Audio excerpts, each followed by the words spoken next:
It was a quiet afternoon when the last remnants of summer faded into the soft coolness of early autumn. I was 8 years old, sitting alone in the living room of our house, watching the shadows stretch longer across the floor. The house had always been a comforting place, full of warmth and familiarity, but that day, something was different. I felt it in the air, in the way the walls seemed to hum with an unseen energy. My mother had been acting strange for weeks, distracted, lost in her own thoughts, her smile not quite reaching her eyes. She hadn't said much to me, but I could feel something building beneath the surface. The first strange thing happened that night. As I lay in bed, trying to sleep, I heard voices, soft at first, barely more than a whisper. They seemed to come from the walls themselves, like the house was alive and murmuring secrets I wasn't meant to hear. I sat up, heart pounding, and strained to listen. The voices grew louder, more insistent, until they were practically screaming. I covered my ears, too afraid to move, and called out for my mother. She came quickly, bursting into my room with a look of concern. "What's wrong?" she asked, her voice soft but urgent. I told her about the voices, expecting her to be just as frightened as I was, but instead, she frowned, as if trying to understand. "Voices?" she asked, glancing around the room. She banged her fist against the wall, and with an authority I had never seen in her before, she commanded them to be quiet. "Enough," she said sharply. "Let him sleep." To my surprise, the voices stopped immediately. The room fell silent, the air suddenly still. I stared at her in confusion, but she only smiled at me, her usual warmth returning to her face. "It's okay," she whispered, tucking the blankets around me. "You're safe." But I didn't feel safe. I didn't understand how she could hear the voices and act like it was no big deal. I wanted to ask her more, but something in her expression told me not to. So I stayed quiet and tried to sleep, even though I knew nothing would ever be the same again. Over the next few days, the house began to change. At first, it was subtle, a flickering light here, a creak in the floorboards there, but soon, it became impossible to ignore. I felt like the house was watching me, like every corner held something lurking just out of sight. My mother became more distant, disappearing for hours at a time and returning with strange, unreadable expressions on her face. When I asked her where she had been, she would smile and ruffle my hair, telling me not to worry. But I did worry. One night, a few days after the voices first began, I decided to confront her. I found her in the living room, sitting in her favorite chair, staring blankly at the wall. "Mom," I said, standing in the doorway. "What's going on?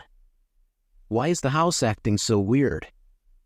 She looked at me, her eyes dull and tired. For a moment, I thought she wouldn't answer, but then she sighed and patted the seat next to her.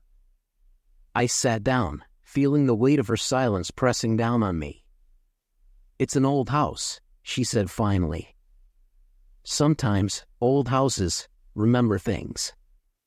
I didn't understand what she meant, but I didn't dare ask. There was something about the way she said it that made my skin crawl. I wanted to believe her, to trust that everything was fine, but deep down, I knew there was more to the story. The following night, something even stranger happened. I was in the bathroom, getting ready for bed, when I turned on the shower. Instead of water, a thick, dark liquid poured from the shower head. It looked like blood, but it was hot, scalding hot, and it hit my skin like boiling water. I screamed and jumped back, my heart racing. The liquid kept pouring out, staining the floor red. My skin burned where it had touched me, and I started crying, too afraid to move. My mother rushed in, her face pale with worry. She turned off the shower and grabbed a towel, wiping the strange liquid off my skin. The towel turned red as she cleaned me up, but she didn't seem surprised. In fact, she barely reacted at all. When I asked her what had happened, she just gave me that same, empty smile and told me not to worry. "It's just the pipes," she said. "Old houses have funny ways of acting up." But I didn't believe her. The way she spoke, the way she looked at me, told me she was hiding something terrible. As the days passed, the house grew more unsettling. The walls creaked at night, strange shadows flitted across the windows, and I began to hear footsteps in the hallway when no one was there. I tried to tell my mother, but she brushed me off, telling me it was just my imagination. Then came the night I saw the man in the mirror. I was brushing my teeth before bed when the bathroom light began to flicker. At first, I thought it was just another quirk of the old house, but then I saw him, a pale, gaunt man, standing in the mirror, staring back at me with hollow eyes. He was so thin he looked almost skeletal, his skin stretched tight over his bones. I blinked, thinking it was a trick of the light, but when the light stopped flickering, he was still there, watching me. I froze, too terrified to move. Suddenly, a handprint appeared on the mirror, smeared in what looked like blood. I stumbled back, my heart pounding in my chest, and ran out of the bathroom as fast as I could. When I told my mother what I had seen, she didn't seem surprised. She just sighed and told me to stay out of the bathroom for a while, as if that was a perfectly reasonable response. By now, I was living in constant fear. Every sound, every shadow, felt like a threat.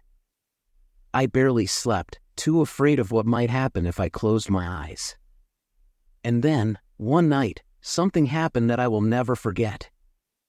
It was late, and I was lying in bed, trying to keep my eyes open, when I heard a soft creak from the closet. At first, I thought it was just my imagination, but then the door slowly swung open. I held my breath, watching in horror as a figure stepped out of the darkness. It was a woman, pale and gaunt, like the man I had seen in the mirror. Her eyes were wide and empty, and her skin was so thin it looked almost translucent. She moved toward me slowly, her footsteps soft on the floor. I was paralyzed with fear, unable to move or scream. When she reached my bed, she leaned down, her cold hands wrapping around my neck. Her grip tightened, and I struggled to breathe as she whispered in a hoarse, accusing voice, "You killed him." Just as I thought I was going to pass out, my mother burst into the room, her face twisted with anger. She grabbed something from the floor, I didn't see what, and swung it at the woman. There was a sickening thud, and the woman's grip loosened. She fell to the floor, her head landing with a heavy thud on the ground. I sat up, gasping for breath, my heart pounding in my chest. My mother stood over the woman's body, breathing heavily. "It's time I showed you something," she said quietly, her voice calm and steady. My mother took my hand and led me to the closet, where she opened a hidden door I had never noticed before. Behind it was a dark passage, narrow and suffocating, that ran behind the walls of our house. I followed her in silence, my heart racing with fear and confusion. As we walked, I could hear the faint whispers again, the same voices I had heard that first night. They seemed to come from everywhere, echoing off the walls, but I couldn't make out what they were saying. The passage led us to the basement, a place I had always avoided, even during the day. But this wasn't the basement I knew. It was deeper, darker, colder. The walls were damp, and the air smelled of decay. My mother stopped in the center of the room, turning to face me with a strange, distant look in her eyes.